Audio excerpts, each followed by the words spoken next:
My dear students, welcome to Economics Online Classes. In this video, I would like to explain the determinants of demand.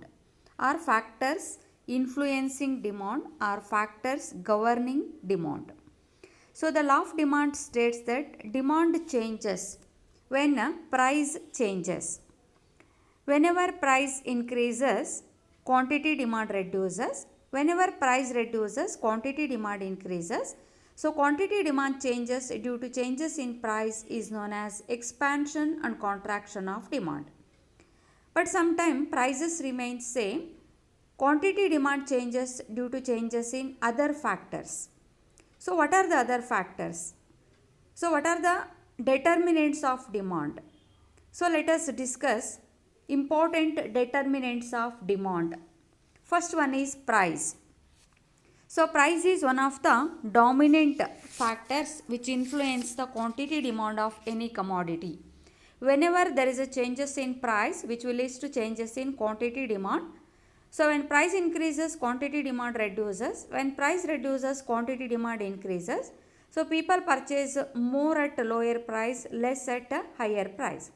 So, price changes which will lead to changes in quantity demand. So, that is why changes in price is one of the important factor which govern the quantity demand. ಬೇಡಿಕೆಯ ನಿರ್ಧಾರಕಗಳು ಅಥವಾ ಬೇಡಿಕೆಯ ಮೇಲೆ ಪ್ರಭಾವ ಬೀರುವ ಅಂಶಗಳು ಯಾವುದು ಅನ್ನೋದನ್ನು ಈ ವಿಡಿಯೋದಲ್ಲಿ ನಾವು ಚರ್ಚೆ ಮಾಡೋಣ. ಬೇಡಿಕೆ ನಿಯಮ ಏನು ಹೇಳುತ್ತೆ ಅಂದರೆ ಬೆಲೆಗೂ ಬೇಡಿಕೆಗೂ ವಿರುದ್ಧ ಸಂಬಂಧ ಇದೆ.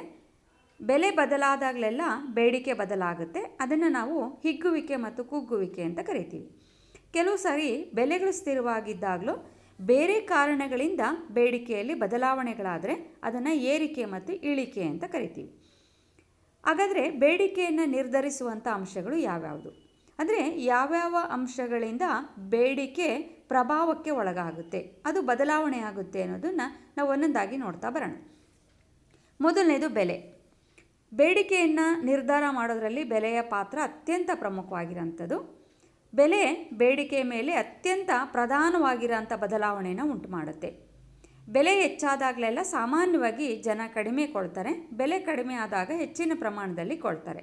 ಅಂದರೆ ಬೆಲೆ ಮತ್ತು ಬೇಡಿಕೆ ನಡುವೆ ವಿರುದ್ಧವಾಗಿರೋಂಥ ಸಂಬಂಧ ಇದೆ. ಸಾಮಾನ್ಯ ಸಂದರ್ಭಗಳಲ್ಲಿ ಅಪವಾದಗಳನ್ನು ಹೊರತುಪಡಿಸಿದ್ರೆ ಸಾಮಾನ್ಯ ಸಂದರ್ಭಗಳಲ್ಲಿ ಹೆಚ್ಚಿನ ಬೆಲೆಗೆ ಕಡಿಮೆ ವಸ್ತುಗಳನ್ನು, ಕಡಿಮೆ ಬೆಲೆಗೆ ಹೆಚ್ಚಿನ ವಸ್ತುಗಳನ್ನು ಜನ ಕೊಂಡುಕೊಳ್ತಾರೆ. ಹಾಗಾಗಿ ಬೆಲೆಗೆ ಬೇಡಿಕೆಯನ್ನು ಬದಲಾಯಿಸುವಂಥ ಬಹಳ ಪ್ರಮುಖವಾಗಿರೋಂಥ ಒಂದು ಪ್ರಭಾವ ಇದೆ ಅನ್ನೋದನ್ನು ನಾವು ಗುರುತಿಸ್ತೀವಿ. And the second important factor which influence the quantity demand is income. So when the income of the consumers increases, naturally quantity demand also increases. That means people purchase more at higher income and less at lower income. So there is a positive relationship between income and quantity demand. So they are moving in same direction. So there is a direct relationship between income and quantity demand. So at a higher level of income people purchase more, at a lower level of income people purchase less. ಅಂದರೆ ಆದಾಯ ಎರಡನೇ ಮುಖ್ಯವಾಗಿರೋಂಥ ಒಂದು ಬೇಡಿಕೆ ನಿರ್ಧಾರಕ ಅಂದರೆ ಆದಾಯ. ಸಾಮಾನ್ಯವಾಗಿ ಆದಾಯ ಹೆಚ್ಚಾಗಿದ್ದಾಗ ಬೇಡಿಕೆಯ ಪ್ರಮಾಣ ಹೆಚ್ಚಾಗಿರುತ್ತೆ. ಆದಾಯ ಕಡಿಮೆ ಆದಾಗ ಬೇಡಿಕೆಯ ಪ್ರಮಾಣವೂ ಕಡಿಮೆ ಆಗುತ್ತೆ. ಅಂದರೆ ಹೆಚ್ಚಿನ ಆದಾಯದಲ್ಲಿ ಹೆಚ್ಚಿನ ಬೇಡಿಕೆ, ಕಡಿಮೆ ಆದಾಯದಲ್ಲಿ ಕಡಿಮೆ ಬೇಡಿಕೆ ಇರುತ್ತೆ. ಆದಾಯ ಮತ್ತು ಬೇಡಿಕೆ ನಡುವೆ ಒಂದು ಧನಾತ್ಮಕ ಸಂಬಂಧ ಇದೆ. ಅಂದರೆ ಎರಡೂ ಒಂದೇ ದಿಕ್ಕಿನಲ್ಲಿ ಚಲಿಸುತ್ತೆ. ಅವೆರಡೂ ನೇರವಾಗಿರೋಂಥ ಸಂಬಂಧವನ್ನು ಹೊಂದಿದೆ. And third one is taste and preferences of the consumer. So if the taste and preferences of the consumer in which the people accustomed change, demand for goods and services also change. For example, so people in a particular area, so they have the taste of drinking tea, so demand for tea increases. So the people in that particular regions prefer to drink coffee, demand for coffee increases. That means, so demand for certain commodities is determined by the taste, choice and preferences of the people reside in a particular region. ಅಂದರೆ ಒಂದು ನಿರ್ದಿಷ್ಟ ಪ್ರದೇಶದಲ್ಲಿ ವಾಸ ಮಾಡುವಂಥ ಜನರ ಅಭಿರುಚಿ, ಆಯ್ಕೆ ಮತ್ತು ಆದ್ಯತೆಗಳು ಕೆಲವು ವಸ್ತುಗಳ ಬೇಡಿಕೆ ಮೇಲೆ ಪ್ರಭಾವವನ್ನು ಬೀರ್ತವೆ. ಅಂದರೆ ಒಂದು ನಿರ್ದಿಷ್ಟ ಪ್ರದೇಶದಲ್ಲಿ ವಾಸ ಮಾಡುವಂಥ ಜನ ಟೀ ಕುಡಿಯೋಂಥ ಅಭ್ಯಾಸವನ್ನು ಹೊಂದಿದರೆ ಅಥವಾ ಅದ್ರ ಬಗ್ಗೆ ಆಯ್ಕೆಯನ್ನು ಹೊಂದಿದರೆ ಅಥವಾ ಅಭಿರುಚಿನ ಹೊಂದಿದರೆ ಟೀಗೆ ಬೇಡಿಕೆ ಹೆಚ್ಚಾಗುತ್ತೆ. ಅಥವಾ ಒಂದು ನಿರ್ದಿಷ್ಟ ಪ್ರದೇಶದ ಜನ ಕಾಫಿ ಕುಡಿಯುವಂಥ ಹವ್ಯಾಸವನ್ನು ಹೊಂದಿದರೆ ಕಾಫಿಗೆ ಬೇಡಿಕೆ ಹೆಚ್ಚಾಗುತ್ತೆ. ಅದೇ ರೀತಿ ಕೆಲವು ಚಟಗಳು, ಅಂದರೆ ಅದು ಮದ್ಯಪಾನ ಇರ್ಬೋದು, ಧೂಮಪಾನ ಇರ್ಬೋದು, ಮಾದಕ ವಸ್ತುಗಳಿರ್ಬೋದು, ಇಂಥವುಗಳ ಚಟಕ್ಕೆ ಬಲಿಯಾಗಿದ್ದರೆ ಆ ವಸ್ತುಗಳಿಗಿರುವಂಥ ಬೇಡಿಕೆ ಹೆಚ್ಚಾಗುತ್ತೆ. ಹಾಗಾಗಿ ಒಂದು ವಸ್ತುವಿನ ಬಗೆಗಿರುವಂಥ ಅಭಿರುಚಿ, ಆದ್ಯತೆ, ಆಯ್ಕೆ ಮತ್ತು ಚಟಗಳು ಸಹ ಕೆಲವು ವಸ್ತುಗಳ ಬೇಡಿಕೆ ಮೇಲೆ ಪ್ರಭಾವವನ್ನು ಬೀರ್ತವೆ.